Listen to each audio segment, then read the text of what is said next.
You're tuned in to the Nonprofit Chatter, brought to you by Nonprofit Pro with our friends at Pursuant. New T and Taylor Shanklin are getting real and sitting down with nonprofit leaders to chatter about issues affecting nonprofits today. Be sure to subscribe to us in your favorite podcast app so that you don't miss these conversations with your nonprofit peers. And check us out on the web at nonprofitpro.com/podcast/nonprofit-chatter. Hi, everyone, and welcome to the Nonprofit Chatter podcast, hosted by me, New T, Editor-in-Chief of Nonprofit Pro. And this is the voice of Leah Davenport, Marketing Manager here at Pursuant. Nonprofit Chatter will give you an insider's look on the most pressing challenges facing nonprofit leaders and fundraisers today. And we're going to talk about how nonprofits can overcome those challenges. In each episode, we'll engage in invigorating conversation with industry leaders and find out what tools and tactics nonprofits need in their repertoire to make their vision become a reality. So in episode number 18 of the Nonprofit Chatter, we have the pleasure of speaking with Vanessa Andrews, Chief Development Officer at Washington National Cathedral, and Kristin Priest, VP of Client Solutions at Pursuant, to learn more about how Washington National Cathedral has pivoted its strategy in the face of the challenges brought on by COVID-19. Thank you, New. Vanessa, Kristin, I'm really happy and excited to have you with us today. Vanessa, why don't you start off by introducing yourself? Sure. My name is Vanessa Andrews, and I am the Chief Development Officer at Washington National Cathedral. I've been in this role for about 4.5 years. Had a previous stint at the National Cathedral 15 years prior, and have been in the development world for over 20 years. Thank you. And Kristin, how about yourself? Yeah, thank you. So as New said, my name is Kristin Priest. I'm the Vice President of Client Solutions here at Pursuant, and I have the privilege of coming alongside really fantastic nonprofit organizations like the National Cathedral that are seeking to strengthen their impact and mission through fundraising initiatives, primarily in comprehensive large-scale campaigns and major gift initiatives. Thank you. Once again, I'm looking forward to our conversation today. And New, thank you for kicking us off. Vanessa, let's start with you. So most people who might be listening to the podcast probably have some images in their head if they've been fortunate to visit our nation's capital and visit the National Cathedral, or seen it on the television with state funerals or large national events when religious services are held there.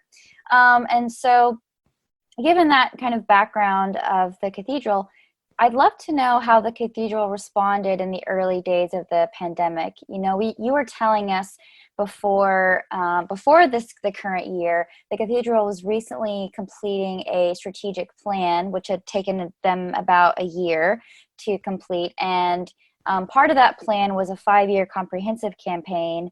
And you were just wrapping up kind of that lengthy process, starting to enter the quiet phase of that campaign when everything hit with COVID. So I'd love to kind of get a view from you of what that was like.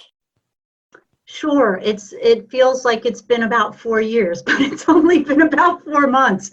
But yeah, I think to your point, I think most people think of the National Cathedral, they think of the incredible Gothic building, right? That's sort of our hallmark, and that's what brings so many people to the building and inside the building. So when the pandemic hit and we had to close the physical doors in March, it was a huge shift for us. And we basically, without skipping a beat, had to become a virtual organization overnight. We had started moving in that direction. We were streaming our Sunday services and some other of our programs, but really the emphasis was on the space, right? And folks coming to the space and experiencing it. And so we basically shifted all of our services with an emphasis on our Sunday service to being fully virtual. That was our first priority, to get that up and running. And from a development perspective, obviously we did everything we could to keep our fundraising going. With the doors closing on the cathedral, it meant that the philanthropic revenue was the only source of revenue coming in. And so we knew we needed to do everything we could to keep that moving. From a fundraising perspective, we focused, and we still are focusing on how do we take advantage of and leverage opportunities around our expanded virtual offerings, in particular our Sunday services. One example is really that we have grown over the last, now I guess almost 4 months, the philanthropic contributions that we receive on Sunday through folks who are participating in that Sunday service online. And just as some context, pre-pandemic, we raised around $5,000 on a given Sunday at the services. And the last few Sundays, we have raised between 40 and 50,000. So that's been really one of our big focuses since the pandemic hit. But the other place that we focused really was just making sure our messaging in our ongoing annual fundraising was realigned with where we were in terms of the world and the country and the city of Washington, and making sure that it was, not out of alignment with where things were, because a lot of those appeals, we had them teed up. So we literally had to pull back a lot of our appeals and rewrite them, or at least update them, so that we were taking advantage of the opportunity. And to be frank, for us, COVID has given us a sense of urgency. There was a new emphasis on our ability to serve folks in ways that their local churches and parishes couldn't. And so we really wanted to emphasize that as an opportunity, and also the need that we had in terms of support. In terms of the campaign, yes, we had been working for the last few years to kind of get to the point where we had been able to launch our quiet phase of it's a 5-year comprehensive campaign. And I would say we were literally right about to produce our overall case for support for the campaign when the pandemic hit. So when we did have to shut down the physical building due to the pandemic, we took a brief pause from the campaign just to get our bearings. We sort of quickly affirmed that we needed to keep moving with the campaign, but that we might have to reprioritize in terms of funding needs and or timeline as we're moving forward. So that we've just in the last few months really been working on doing that, and really working toward a plan for our coming fiscal year, which starts July 1.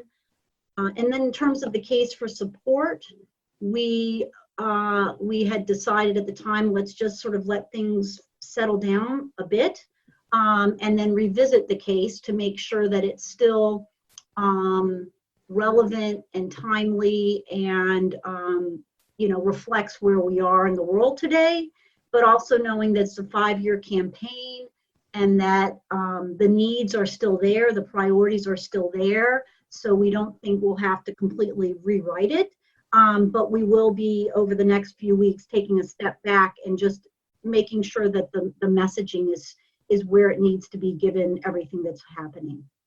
Fantastic.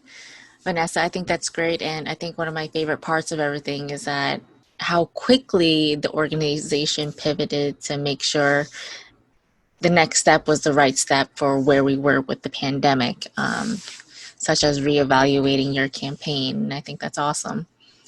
So Kristin, I wanted to loop you in here, and I know you worked alongside the cathedral to put together their case for support. So I'm curious, what were some things you identified as a cathedral value propositions? Yeah, so this was a really interesting process to go through with the cathedral. For organizations that are as complex as the cathedral, creating a case for support, especially for something like a comprehensive campaign that touches every aspect of what an organization is a challenging exercise, and something that's going to require quite a few rewrites. And as we think about the cathedral, on one hand, at its center, the cathedral is this active, vibrant congregation. But to thousands of folks who visit the cathedral every year, it's an architectural masterpiece that's deeply important to them. And as for others, as they watch state funerals or national days of remembrance on television or on computer from all over the country or even the world, it means something different yet. So what we decided to do is to embrace each one of these three components, because as we stepped back, each one makes the other stronger. The architectural masterpiece, this Gothic cathedral, makes the worship and music experience elevated. The opportunity to sit there in the nation's capital, to be a part of national discourse, builds on what the cathedral is about. So we identified really three core areas. The National Cathedral it's a national treasure. It's a house of prayer for all people, and it's an organization that embraces living at the crossroads of sacred and civic. Kristin, this is Leah speaking again. So I'd love to dig into that a little bit more when it comes to that case for support. And so just as you so eloquently said, a lot of the things that the cathedral values and the reasons that people should be proud to support the cathedral for are very evergreen. They're things that kind of transcend the day-to-day news cycle. However, I feel like the last few years have been years with lots of hot button items in the news, but this year in particular has been just one thing after another. And so how can a nonprofit navigate altering those messages, altering those cases for support so that it remains relevant, it's not tone deaf, but still maintains that longevity that you need? Yeah, that's an interesting question when you kind of step back and think about really great cases for support. They should be visionary and inspiring. They answer the question, what does success look like? Why do you exist? How do you drive towards this? And what do you do better or different than anyone else? What they aren't detailed documents that outline everything you as an organization do. And when you keep the case at that level, at that visionary level, it can and it should survive the ebbs and flows of whatever's happening in the world around you. It has that stronger shelf life, if you will. But with that said, I don't know that any case for support that was written 2 years ago can completely withstand what we're experiencing in 2020. Even if the goals and vision hold true, what I think organizations can do to ensure their case still feels relevant is to review the case and ask, does this now feel tone deaf or somewhat irrelevant in light of where we are? Does our 2018 messaging miss the mark in 2020? And the answer is likely a little. But to your question, we need to think about altering rather than rewriting. Because when we approach our case with a rewrite mindset, especially if it's a good case at its core, if it is driving that vision, if it's answering the unique value proposition question, then we can lose some of the core of what makes that great, because we're so consumed with what's happening right now that we rewrite a case that again becomes irrelevant in 2 years. Versus simply finding those handful of pieces where we can meaningfully and powerfully connect to today's reality.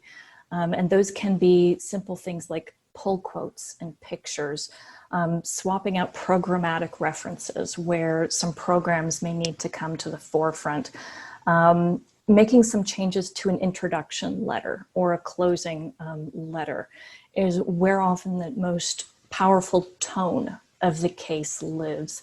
So approaching it from places where you can insert 2020 priorities and emotion and mindset of what's happening versus writing a 2020 case for support is I think my strongest recommendation. Excellent. So, I mean, Kristen, like you said, it's been quite a year, I'd say, and it's a lot different than years past. And even with the pandemic, there are so many things on top of it that make this year incredibly different. Um, so, Vanessa, I wanted to bring you into this conversation here to see what the cathedral's experience has been. How did the pandemic, on top of everything happening with the Black Lives Movement, shift things for the organization? So I think sort of touching back on what Kristin said about our overall campaign case for support, I think that has really provided a framework for us in terms of, not just in terms of our fundraising, but in terms of having to have thought through how to prioritize our programmatic life and articulate, as Kristin mentioned, sort of the three roles that the cathedral plays and how we live into those. And so I think with the sort of events of the pandemic and the Black Lives Matter movement, it hasn't necessarily shifted anything in terms of at our core and who we are and what we are. It's allowed us to emphasize some areas and de-emphasize some other areas. Obviously, we're focusing a lot more on some of the racial reconciliation work. That'll be something probably that gains more focus in the coming year. But really, what it's done is forced us, especially the pandemic, has forced us to make some budgetary decisions because we're closed. We don't have the sources of earned revenue that we did, which in turn then forces us to reaffirm our strategic priorities, right? And because we had that 5-year strategic plan, because we did all the work on the case for support, that made that process a little easier as we had to make some decisions in the last few months as we look into our new fiscal year around really reaffirming what those priorities are and then having that budget reflect that. So I would say that's kind of one of the big things that shifted is our budget, like many organizations. But at the end of the day, the goal of the campaign is really to strengthen and equip the cathedral to help heal the brokenness in the world. And I think the events of the pandemic and the Black Lives Matter sort of underscore that brokenness, and that our goal really is to continue to do our work less with the building, right? Because the building is closed, but using the power of the place to be that voice, both at sort of an individual level, as well as in terms of our nation and being a voice for the nation at large. So Vanessa, I wanted to piggyback off of that, the answer that you just gave, New, about how some things have remained the same, but other things, including your budget, have had to shift. So, given the amount of time and effort it took to create the case for support and, the year that you spent putting together all of the timelines and KPIs for this 5-year campaign, have your goals changed? Have they shifted, or are they still mostly on track? So I would say we're still mostly on track. We were at the very beginning of our campaign, and we have an overall internal goal, and it's tied very much to a 5-year budget. So we sort of know the larger buckets and needs that we have, both operating, capital, and endowment. Since it is a comprehensive campaign, operating is a big piece of that. And that continues to be our priority. That's always been our priority, to meet the operating needs of the organization. And so I think because we're in a comprehensive campaign, that will provide structure for us, our annual operating needs. So that will be our priority in the coming year. And of course, that helps us make progress toward the overall campaign goal. Some of the other funding needs around capital and endowment, those are probably they won't change at this point because we're still very early in the campaign, but they will not be as much of a priority in the coming year. Some of those areas we thought we would spend a little more have more focus on next year around some capital needs probably will be shifted further down the line while we focus on some of our other needs, including investing more in our digital world. So making some investments to enable us to really be a more robust virtual cathedral. So that's kind of one example of where I think some of our priorities may shift. But the operating budget keeps us focused. That's always our goal, to meet those needs. And then I would also say from a fundraising perspective, the other piece that we always keep a focus on is sort of the long-term health of our program. And that is really around our donor base and making sure we're building that donor base. And so I think if we continue to focus on those fundamentals and those KPIs that we focus on annually and keep driving them up, ultimately that's going to help us meet the campaign. It'll help us have more folks in the pipeline toward a major gift, et cetera.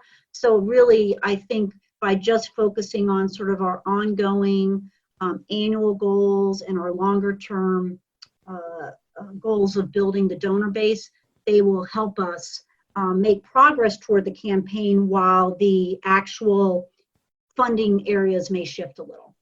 Awesome. So Vanessa, I'm curious to hear if there was anything you uncovered in that case for support development that unknowingly prepared you and the organization to pivot quickly when COVID hit. Sure, and I think unknowingly is probably the key word here. Exactly. Nobody knew we were heading in this direction. So yes, I think looking back on it, Kristin mentioned this earlier, that Cathedral, it's a multifaceted organization, and we do have sort of those three key areas of ministry. At the same time, it makes it hard to articulate a clear case for support. That's been our challenge historically. I think the process we went through to craft the case for support for the campaign really forced us to really be intentional around articulating why the cathedral matters, what the impact it has on individuals and on the nation and the world. And it tied very much to our strategic plan, and it tied very much to our budget to support that strategic plan. So it was a very integrated process. It was a hard process. It took a lot of conversations, and things were, as Kristin mentioned, written, and then we sort of threw it out, and then we restructured it. But by the time we got to the end of it, I think we all felt really good about it. And it's been a force that's kind of focused the organization and aligned the organization in a way that it hasn't been in the past. And so I think when the pandemic hit and we really had to step back and make some hard decisions around the coming year and budget and priorities, we already had done a lot of that hard work to really think through what are our priorities and what is core to who we are and what are the investments and the budget needed to fund that. And so it really, I don't want to say it was a hard process. It was, of course, a hard process, especially emotionally, but it was a process that we went through in an intentional way that was sort of just a continuation of what we had done, so that now as we look into the coming fiscal year, we've reaffirmed where we need to focus our even more limited, limited resources. And so I think in retrospect, that allowed us to kind of move and just refine and refocus and make some hard decisions. And I think when we were chatting the other day, make decisions based on, in many cases, sort of a worst case scenario, so that, but still in a way that we can bounce back if things get better sooner. So we're really trying to position ourselves to keep serving and delivering our ministries, but doing so in a sustainable way so that we can get through this and be stronger. And Vanessa, just to kind of piggyback on something that you mentioned in there, is that In that case for support process, we spent a good deal of time going back to the budget, really understanding a 5-year financial model, which was for those of us that are the art more than the science of fundraising, that was not always the most enjoyable part of that process. But when we truly dove into each one of those detailed line items, that understanding, that information we had from a fundraising perspective has allowed the cathedral to make some really quick pivots to funding opportunities that kind of pre-COVID wouldn't have seemed like the sexiest fundraising opportunities.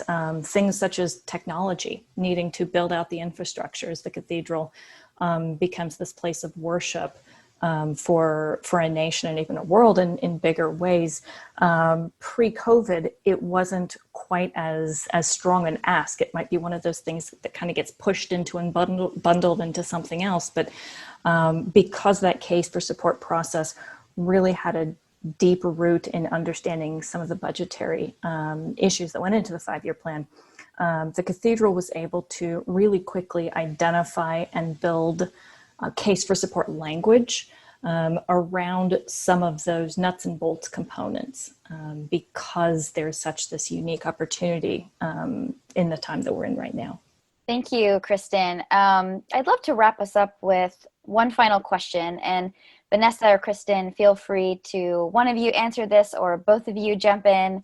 But, given this conversation, are there any key takeaways you'd be able to share with listeners if they're facing some similar questions that you have been facing the last few months? I'll go first.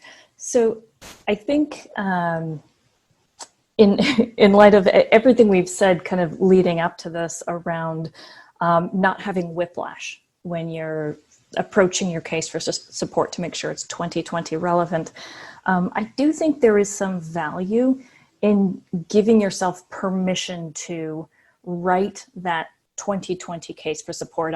2 months ago, I called it the COVID case for support, and now it feels like with these new things happening in our nation and world, it is the 2020 case for support. This isn't the designed multi-page glossy brochure that you send out, but just a process or an exercise where you as an organization are answering the question, why, in light of what we're experiencing in 2020, are you more relevant and important now than ever? And I think I would echo what Kristin said, and I would add that I think part of what we did was really just to reaffirm and lean into who we are as an organization, and our fundraising follows that, right? So to really piggyback on what was happening in the world and how the cathedral could serve folks, and then just find ways, and in some cases new ways or ways we didn't emphasize as much, i.e. online, virtual, social media, to really underscore why supporting the cathedral at this time is so critical. And I think we as an organization have become more confident in articulating that, and also just stating the need. That's something we sometimes shied away from, but I think we've gotten bolder about that. And I think the other piece that, as far as just sort of reflecting back, is it's given us a little more license to take some risks that we otherwise wouldn't have taken. In some cases, it's sort of counterintuitive because our budgets are even tighter. So you'd think we would be even more nervous about spending money. And actually, a lot of it doesn't require expending anything, but it's just sort of under this gun of we've got to do whatever we can from a fundraising perspective, but in a way that aligns with who we are, and that just is all fundamentally about building relationships, right? And I guess it wouldn't be a conversation around fundraising that didn't at least underscore the importance of building those relationships. And I think that's what we've really tried to, leverage and take advantage of the opportunity to keep building relationships with folks who know and love us and support us.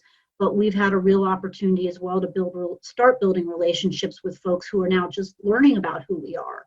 And so obviously one of our big goals next year will be to keep engaging folks and building those relationships as well. Awesome. That's so great to hear. And I think with the pandemic, everything is on uncharted waters and everything is scary and you never know how to prepare for it.